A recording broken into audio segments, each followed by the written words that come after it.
Dear students, welcome to our YouTube channel biology by Deepak नैन।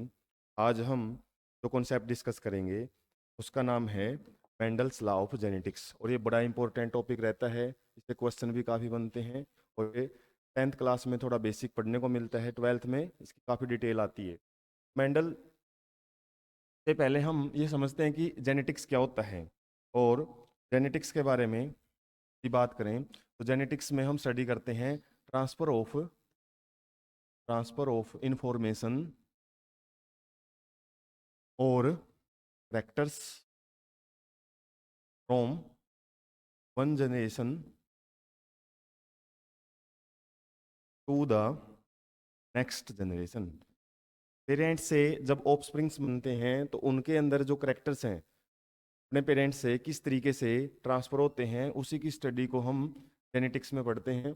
और heredity, इसको हम आनुवंशिकता बोलते हैं हिंदी में, इसका मतलब यही है कि विरासत में या फिर हम कौन से करेक्टर पेरेंट्स से मिलते हैं। और जेनेटिक्स जब पढ़ते हैं तो हेरिडिटी के अंदर भी हम जो जीन्स हैं, जीन्स की स्टडी है वो करते हैं। और जीन्स के ऊपर ही क्या रहते हैं, करेक्टर्स। और जीन्स कहाँ प्रेजेंट होते हैं, ऑन द क्रोमोसोम। क्रोमोसोम की कुछ स्पेसिफिक लोकेशन है जहाँ पे जीन प्रेजेंट होते हैं। और क्रोमोसोम कहाँ प्रेजेंट होते हैं, न्यूक्लियस ऑफ द सेल। हर सेल के न्यूक्लियस के अंदर हमारी जो इन्फॉर्मेशन है वो स्टोर रहती है।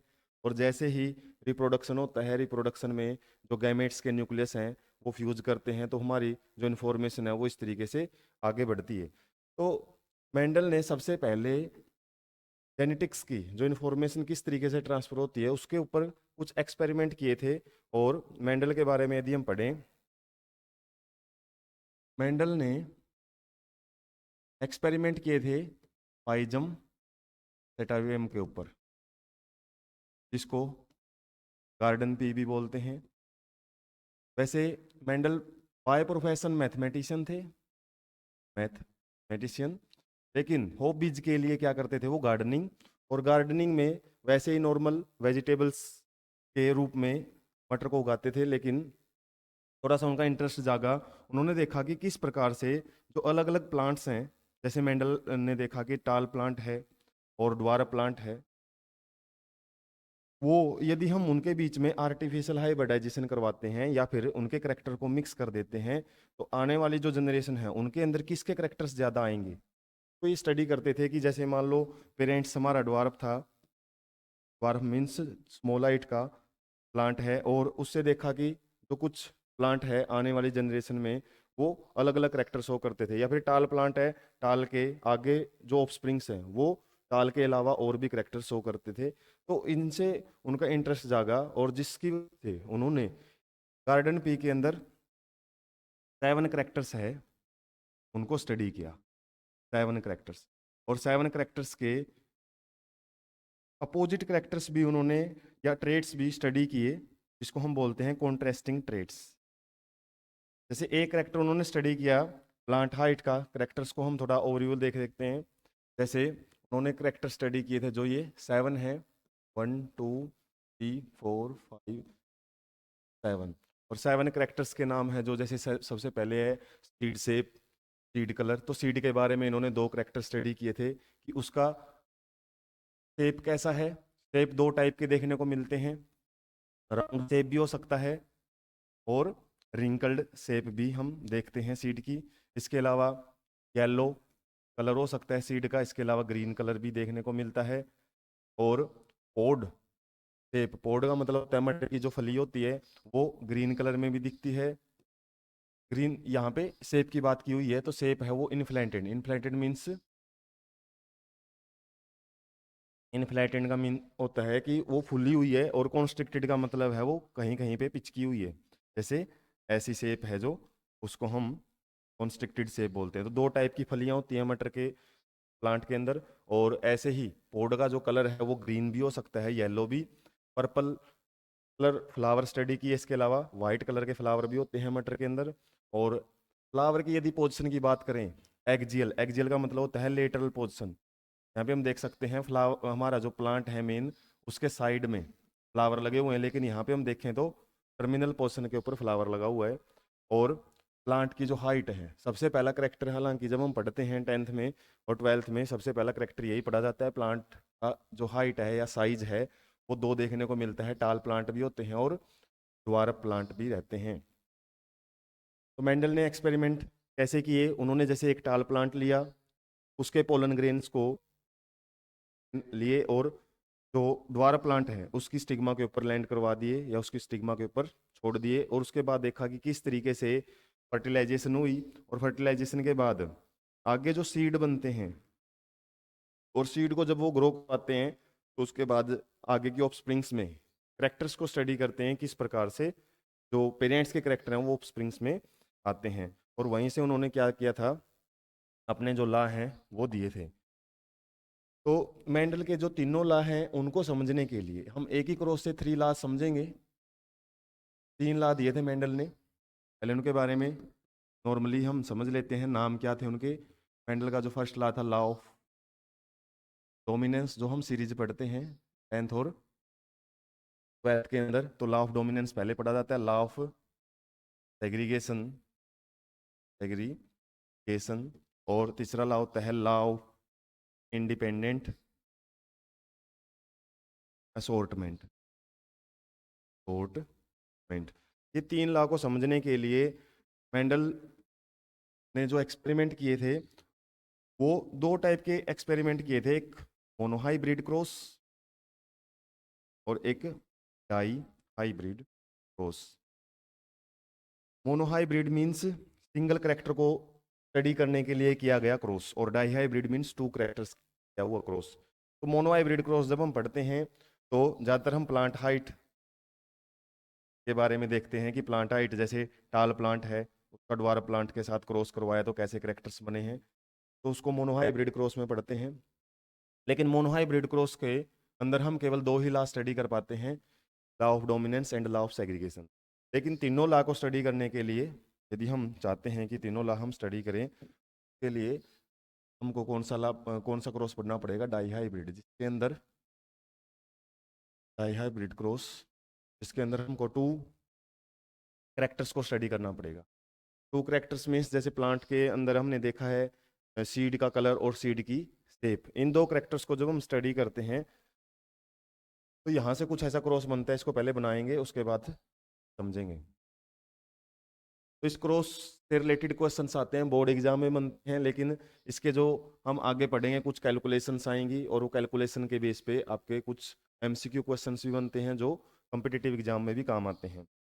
तो क्रॉस को समझ लेते हैं, क्रॉस को रिप्रेजेंट करने का जो तरीका क्या रहता है जब भी कोई क्वेश्चन बनता है बोर्ड एग्जाम में। तो क्वेश्चन कैसे बनता है, describe the dihybrid cross, कई बार ऐसे भी आ जाता है, कई बार ऐसा आ जाता है describe the Mendel's law of genetics using a dihybrid cross, या फिर describe the law of independent assortment, क्योंकि एक थर्ड लॉ जो हमने पढ़ा है इस लॉ को केवल हम डाई हाइब्रिड क्रॉस से ही समझ सकते हैं।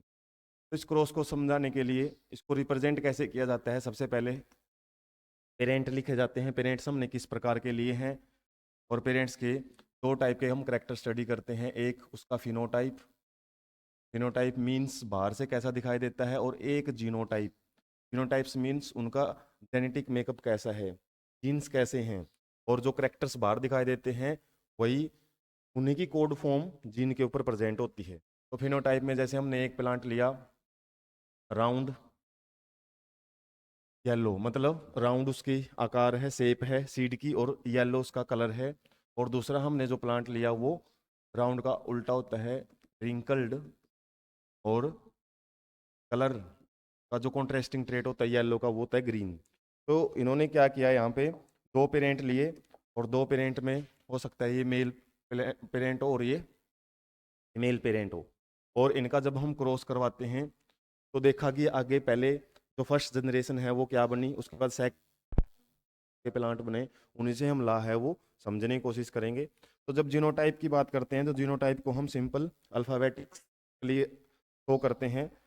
अल्फ़ाबेटिकली कैसे, जैसे राउंड के लिए जो वर्ड यूज किया जाता है कैपिटल आर, और हमारे बॉडी में जो जीन्स हैं या फिर क्रोमोसोम्स हैं वो पेयर्स में प्रेजेंट होते हैं, तो जाहिर सी बात है जीन्स के ऊपर ही करेक्टर्स हैं वो भी पेयर में होते हैं। उसी पेयर को दिखाने के लिए डबल हम वर्ड यूज करते हैं। येलो के लिए कैपिटल वाई यूज किया जाएगा। रिंकल्ड के लिए हम जो वर्ड डब्ल्यू यूज नहीं करेंगे। यहाँ पे इन्हीं की जो अपोजिट फॉर्म है या कॉन्ट्रास्टिंग फॉर्म है उसको रिप्रेजेंट करने का तरीका होता है। यदि हमने कैपिटल वर्ड यूज किया है, इनके लिए हम स्मॉल वर्ड यूज करेंगे स्मॉल आर, और ग्रीन के लिए हम यूज करेंगे स्मॉल वाई। तो ये जीनोटाइप है, और ये ऊपर जो हमने लिखे हैं वो फिनोटाइप्स हैं। जब भी हम इनको रिप्रेजेंट करते हैं तो जीनोटाइप के सामने उसका जीनोटिपिक मेकअप लिखना होता है, और फिनोटाइप के सामने एक्सटर्नल फैक्टर्स। उसके बाद जब गैमेटोजेनेसिस होती है, गैमेटोजेनेसिस मीन्स एक किसी भी इंडिविजुअल में सेक्सुअल रिप्रोडक्शन में जो पार्टिसिपेट करता है, गैमेट्स बनते हैं, तो क्या होता है, रिडक्शनल डिवीजन होता है। रिडक्शनल मीन्स जो हमारे अंदर पेयर है, कैरेक्टर्स के जो पेयर्स हैं वो अनपेयर हो जाते हैं। जैसे यहाँ पे दो करेक्टर थे, यहाँ पे जैसे ही गैमेट बनेंगे वो एक ही करेक्टर लिए हुए होंगे, और इसी प्रकार से वाई वाले पेयर में से भी एक ही करेक्टर आगे गैमेट्स में जाता है। इसी प्रकार यहाँ पे भी स्मॉल आर और स्मॉल वाई टाइप के जो गैमेट्स हैं वो बनते हैं। तो यहाँ पे गैमेटोजेनेसिस से क्या बन चुके हैं हमारे गैमेट्स। और जब ये गैमेट्स बनते हैं, हमारे जो करेक्टर्स थे पहले वो क्या थे, पेयर्ड थे, पेयर्ड करेक्टर हैं। और जैसे ही गैमेट्स बने तो हमारे जो करेक्टर्स हैं वो अनपेयर हो चुके हैं, या फिर एक दूसरे से सेपरेट हो चुके हैं, फिर हम बोल सकते हैं एक दूसरे से सेग्रीगेट हो चुके हैं। तो यहीं पे हमारा जो फर्स्ट लॉ है मेंडल का वो आ जाता है। ड्यूरिंग द गैमेटोजेनेसिस या during the formation of gametes, characters in the parents या फिर parent body gets segregate or separate or unpair and pass on to the different gametes। जब गैमेट्स बनेंगे उनमें जो करेक्टर्स आगे बढ़ते हैं उसी को हम मेंडल का जो वैसे फर्स्ट लॉ भी माना जाता है इसको, लेकिन जिस सीरीज में पढ़ते हैं तो इसको सेकंड नंबर पे पढ़ा जाता है। तो ड्यूरिंग द गैमेटोजेनेसिस हम देखते हैं कि जो पेयर करेक्टर थे वो अनपेयर हो चुके हैं। उसके बाद क्या होएगा, इन करेक्टर्स की यहाँ पे फर्टिलाइजेशन होएगी, या फिर गैमेट्स की, गैमेट्स बनने के बाद रिप्रोडक्शन में पढ़ते हैं कि उनकी फर्टिलाइजेशन होती है। गैमेट्स क्या करते हैं, फ्यूज करते हैं। तो फ्यूज करने से क्या कंडीशन बनेगी, तो हमारे करेक्टर्स हैं कैपिटल आर स्मॉल आर जो हो जाते हैं, और कैपिटल वाई स्मॉल वाई। इस तरीके से जो हमारी फर्स्ट जनरेशन बनेगी, F1 बोला जाता है, उसके अंदर कुछ इस प्रकार की मिक्सिंग है वो देखने को मिलेगी गैमेट्स के करेक्टर्स की। जैसे यहाँ पे कैपिटल आर कैपिटल वाई था, और यहाँ पे स्मॉल आर स्मॉल वाई था।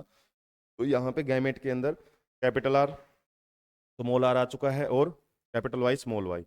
लेकिन जब हम इसका फिनोटाइप स्टडी करते हैं, ये इसका जीनोटाइप है। फिनोटाइप मीन्स जो हम उसको अल्फाबेटिकली शो करते हैं कोडेड फॉर्म। और जब हम इसका कैपिटल आर स्मॉल आर और कैपिटल वाई स्मॉल वाई ये हमने स्टडी किया है। F1 जनरेशन के अंदर जितने भी सीड बनेंगे या फिर उनसे सीड को जर्मिनेट करवाएंगे तो प्लांट बनेंगे, तो वो सारे कैसे बनेंगे, कैपिटल आर मतलब राउंड उनका शेप मिलेगा, और capital Y means yellow colour मिलेगा। जो सीड की शेप है वो मिलती है, और कलर है वो येलो मिलता है। यहाँ पे स्मॉल आर की वजह से जो कलर जो शेप है वो रिंकल्ड आनी चाहिए थी, और स्मॉल वाई की वजह से ग्रीन कलर आना चाहिए था। लेकिन ये दोनों करेक्टर्स हैं यहाँ पे शो ऑफ नहीं हो पाते हैं या अपने आप को एक्सप्रेस नहीं करते हैं। और इस कंडीशन को जेनेटिक्स में क्या बोला जाता है, heterozygous condition. Heterozygous condition, heterozygous means जब आपके जो करेक्टर्स हैं वो एक जैसे होते हैं तो उसको होमो बोलते हैं, होमोजाइगस, होमो मीन्स सेम। और जब करेक्टर्स एक दूसरे के कॉन्ट्रास्टिंग के साथ हों, एक जैसे करेक्टर्स ना हो, उसको हम बोलते हैं हेट्रोजाइगस। जैसे हम देख सकते हैं एक कैपिटल आर एक स्मॉल आर है, capital Y small Y, heterozygous condition. तो जब भी हम हेट्रोजाइगस कंडीशन पढ़ते हैं तो उसमें एक जो करेक्टर है या फिर एक जो ट्रेट होता है, ट्रेट भी बोला जाता है जब अलग अलग पढ़ा जाता है, पूरे को हम करेक्टर बोलते हैं। जैसे ये जो वर्ड लिखे हैं ये करेक्टर हैं, और जब सिंगल के लिए वर्ड यूज करते हैं वो होते हैं ट्रेट। तो तो इनमें क्या होता है, जब हेटेरोजाइगस कंडीशन हम किसी की भी स्टडी करते हैं उसमें एक ही करेक्टर अपने आप को शो करता है। जैसे यहाँ पे एटायु एले दोनों की वजह से जो रियल में बाहर फिनोटाइप दिखाई देगा प्लांट का, बाहर से जो करेक्टर दिखाई देगा वो क्या दिखाई देगा, केवल राउंड पे केवल एक ही ट्रेट अपने आप को रिप्रेजेंट करता है F1 जनरेशन में, जबकि दूसरा है अपने आप को क्या कर लेता है, रिप्रेस, या फिर वो अपने आप को शो ऑफ नहीं कर पाता है। तो यहीं पे हमारा जो मेंडल का सेकंड लॉ है, या फिर यदि ऑर्डर के हिसाब से देखें फर्स्ट लॉ पढ़ते हैं, वो क्या रहेगा, law of dominance. Law of dominance, dominance means प्रभुत्व का नियम जो अपने आप को शो ऑफ करता है। तो इसके क्या होता है, during in the heterozygous condition, जब भी हम हेट्रोजाइगस कंडीशन स्टडी करते हैं मेंडल के अनुसार, वहां पे केवल एक ही ट्रेट अपने आप को एक्सप्रेस करता है जिसको हम डोमिनेंट ट्रेट बोलते हैं, और जो ट्रेट अपने आप को रिप्रेजेंट नहीं कर पाता उसको हम क्या बोलते हैं, रिसेसिव ट्रेट। तो ये केवल हेट्रोजाइगस कंडीशन में ही हम देखते हैं, मोनोहाइब्रिड क्रॉस हो चाहे डाई है।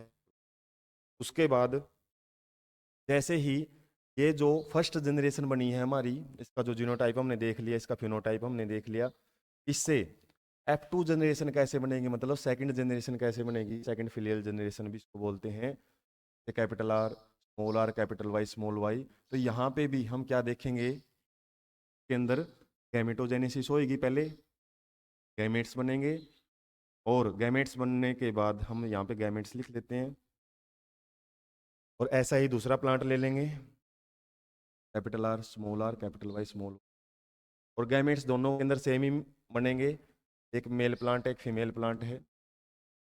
तो इसके अंदर जो पोलन ग्रेन्स हैं या फिर जो मेल गैमेट्स हैं, वो किस किस टाइप के गैमेट्स को, मेल गैमेट को, तो यहाँ पे कुछ ऐसी कंडीशन देखने को मिलेगी जिससे हम थर्ड लॉ है वो स्टडी करेंगे। यहाँ पे जो गैमेट्स हैं जिससे ये बना था, जैसे हम देख सकते हैं,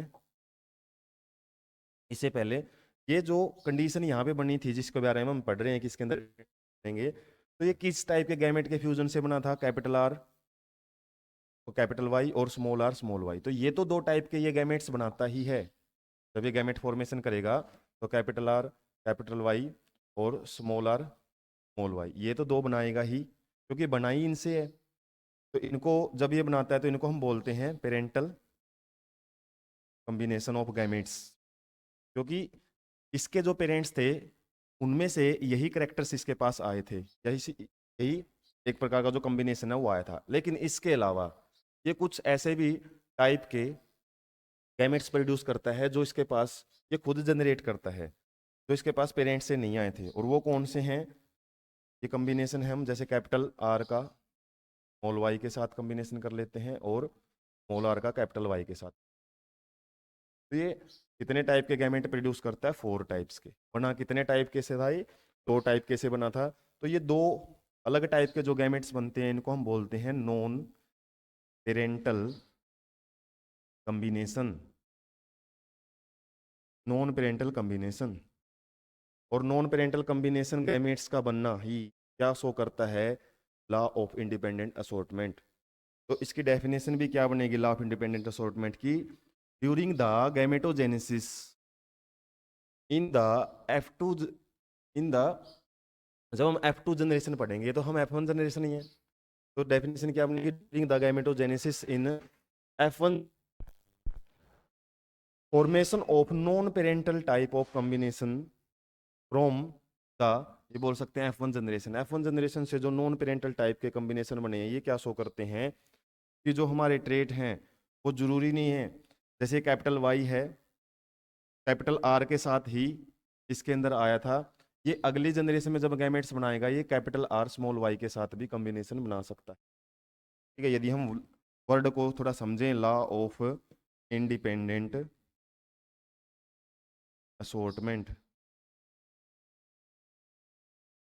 इंडिपेंडेंट मीन्स जो किसी पे डिपेंड ना हो, जैसे कैपिटल आर कैपिटल वाई के साथ ही गैमेट बनाता और इसके अलावा और किसी के साथ नहीं गैमेट का कॉम्बिनेशन बना पाता, तब हम बोलते हैं डिपेंडेंट है। लेकिन ये कैपिटल आर ने स्मॉल वाई के साथ भी यहाँ पे क्या बनाए हैं, गैमेट फॉर्मेशन किया है, तो इसलिए हम बोल सकते हैं कि ये इंडिपेंडेंट है। और असॉर्टमेंट का मतलब होता है छंटनी करना किसी भी चीज की। छंटनी का मतलब जैसे ये एक जगह पड़े हुए हैं, तो यहाँ से हमने जो करेक्टर्स हैं वो छांट छांट के अलग अलग बना दिए।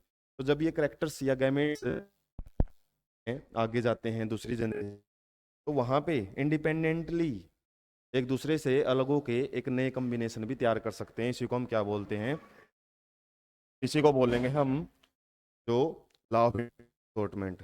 उसके बाद ये क्रॉस देख लेते हैं। यहाँ पे जैसे पेरेंटल कॉम्बिनेशन लिया है येलो राउंड, और यहाँ पे लिया है दूसरा पेरेंट लिया हमने ग्रीन और रिंकल्ड, और यहाँ पे capital Y capital R, R और वाई आप आगे या पीछे लिख सकते हो, इससे कोई प्रॉब्लम नहीं है।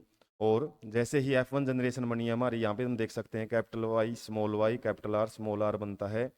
और लेकिन करेक्टर है वो कैपिटल वाई ही शो कर पाता है और कैपिटल आर ही शो कर पाएगा। ये वाले जो हमारे स्मॉल वाले करेक्टर्स हैं वो यहाँ पे शो नहीं हो पाते हैं, तो हम बोलते हैं लॉ ऑफ डोमिनेंस। और जब यहाँ पे पेयर में थे हमारे करेक्टर्स, यहाँ पे अनपेयर हो जाते हैं, तो इसको क्या बोलेंगे, लॉ ऑफ सेग्रीगेशन।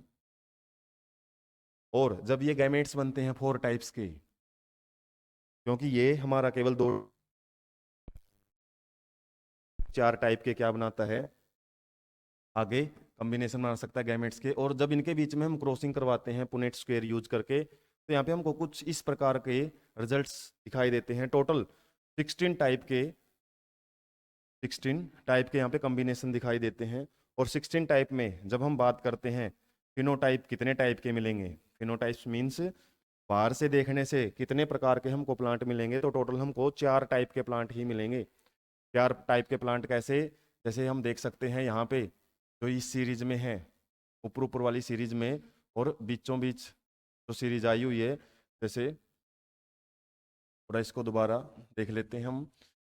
जैसे इसमें कितने टाइप के हमको फिनोटाइप मिलेंगे, ये जो एक ट्रायंगल है, इस ट्रायंगल के ऊपर हैं ये सारे हमारे कैसे हैं, येलो और राउंड सीड हैं, जैसा हमने पेरेंट लिया था एक। और एक टाइप की जो कंडीशन है वो हम क्या देखते हैं इसमें, एक टाइप का सीड ये है, बाहर से हम देखें तो ये कैसे हैं, रिंकल्ड येलो, एक टाइप के प्लांट हमको ये दिखते हैं। उसके बाद तीसरे टाइप की जो कंडीशन है वो हम देख लेते हैं यहाँ पे। तीसरे टाइप में है ये 3 टाइप के सीड जो कैसे हैं, राउंड हैं एंड ग्रीन हैं। और एक टाइप का हमको सीड कुछ ऐसा दिखाई देता है जैसा हमने पेरेंट भी लिया था, और पेरेंट कैसा लिया था, रिंकल्ड ग्रीन। शुरुआत में जो हम पेरेंटल कॉम्बिनेशन F1 जनरेशन से पहले भी जब हमने लिए थे वो क्या लिए थे, yellow round and wrinkled green. लेकिन इसके अलावा कुछ अलग कॉम्बिनेशन भी हमको दिखाई दिए हैं, रिंकल्ड येलो भी मिला है और राउंड ग्रीन कंडीशन भी मिली है। और जब इनकी हम 16 में से काउंटिंग करते हैं तो टोटल 9 है जो वो राउंड और येलो बनते हैं, और रिंकल्ड ग्रीन है वो एक बनता है। बाकी दोनों टाइप के कॉम्बिनेशन 3 3 ही बनते हैं, 9:3:3:1। और इसी को हम क्या बोलते हैं, phenotypic ratio of F2 generation of dihybrid cross. और यदि हम का जीनोटिपिक रेशो देखें, जीनोटिपिक्स मीन्स सबके जो करेक्टर्स हैं, ये जो कॉम्बिनेशन हैं, कॉम्बिनेशन इसमें टाइप के मिलेंगे, तो उन कॉम्बिनेशन को जब हम स्टडी करते हैं तो वहाँ पे एक रेशो दिखाई देता है, वो क्या रहता है, 1:2:1, 2:4:2 और 1:2:1। और इसको भी समझने के लिए यदि हम बात करें इसी के अंदर, तो यहाँ पे हमने क्या देखा है, अगले रेशो के अंदर टोटल हमने यही देखना है कि जो कॉम्बिनेशन है, एक बार 4 कॉम्बिनेशन ऐसे हैं जो एक एक बार ही आए हुए हैं। और 4 कॉम्बिनेशन किसके, फिनोटाइप के। फिनोटाइप तो हमने देख लिया कि बाहर से करेक्टर हैं वो नॉर्मली 4 ही प्रकार के दिखेंगे, लेकिन जीनोटाइपिकली यदि हम अलग अलग कॉम्बिनेशन देखें तो टोटल यहाँ पे कितने टाइप के हैं, 9 टाइप्स के कॉम्बिनेशन दिखते हैं। 9 में क्या रहता है, 4 जो कॉम्बिनेशन है वो एक एक बार आते हैं, एक कॉम्बिनेशन है वो 4 बार आता है, और बाकी फिर 4 कॉम्बिनेशन है वो 2-2 बार आते हैं। अभी हम देख सकते हैं ये ये 2-2 बार 4 कॉम्बिनेशन आए हुए हैं, और इसको हम इसी क्रॉस से देख लेते हैं कैसे हैं ये कंडीशन। तो यहाँ पे यदि हम इस पे इस स्क्वायर के बिल्कुल बीचों बीच एक लाइन ड्रॉ करते हैं, तो यहाँ पे सारे के सारे जो कॉम्बिनेशन हैं वो 4 बार आए हुए हैं, एक जैसे कॉम्बिनेशन ही है, capital R small Y capital Y small Y और कैपिटल आर स्मॉल आर, ये कॉम्बिनेशन इस लाइन पे आए हुए हैं, ये 4 बार आए हुए हैं। उसके बाद यदि हम बात करें इसकी और इसकी, ये दोनों कॉम्बिनेशन एक जैसे हैं, जब आप क्रॉस करते हो इनको बनाते हो कॉम्बिनेशन कर करके, जैसे स्मॉल वाई और स्मॉल आर का क्रॉस कैपिटल वाई और कैपिटल आर के साथ बनाओगे तो इनके कॉम्बिनेशन लिखते हो, तो यहाँ पे आप जब ध्यान से देखोगे तो यहाँ पे जो क्रॉस है हमारा इसके साथ बिल्कुल एक जैसा ही मिलेगा, जो कॉम्बिनेशन है एक जैसा ही मिलता है। तो ये दो कॉम्बिनेशन देखा हमने 2 बार आए हैं, इसी प्रकार से ये और ये जो कॉम्बिनेशन है ये भी 2 बार आया हुआ है, इसके अलावा ये और ये कॉम्बिनेशन 2 टाइम्स है, ये और ये कॉम्बिनेशन भी 2 टाइम्स है। तो ये हमने देख लिया है कॉम्बिनेशन किस प्रकार से काउंटिंग करेंगे। तो हम जैसे ये 4 है कॉम्बिनेशन, एक कॉम्बिनेशन 4 बार आया हुआ है और 4 कॉम्बिनेशन 2-2 बार आए हुए हैं, और जो बच गए हैं एक कॉम्बिनेशन 4 बारी, तो 4 कॉम्बिनेशन है वो एक एक बारी आते हैं। देखो यहाँ पे इस लाइन पे यदि हम देखेंगे ये वाला कॉम्बिनेशन ये और ये एक एक बार ही आया हुआ है। तो यदि हम डंग स्टडी करेंगे तभी हमको ये जो रेशो है 1:2:1, 2:4:2 और 1:2:1 तभी समझ में आएगा जब हम उनके अंदर जो ये किस प्रकार से, जैसे capital Y small Y capital R small R, या फिर कोई ऐसा कॉम्बिनेशन है स्मॉल वाई स्मॉल आर, ऐसे कॉम्बिनेशन है वो काउंट कर करके देखने हैं कि ये कितनी बार आया है, ये कितनी बार है, तो उस हिसाब से ये आपका कौन सा रेशो बनता है, इसको बोलते हैं जीनोटिपिक रेशो। हम जीनोटिपिक रेशो है वो कंसिडर करते हैं।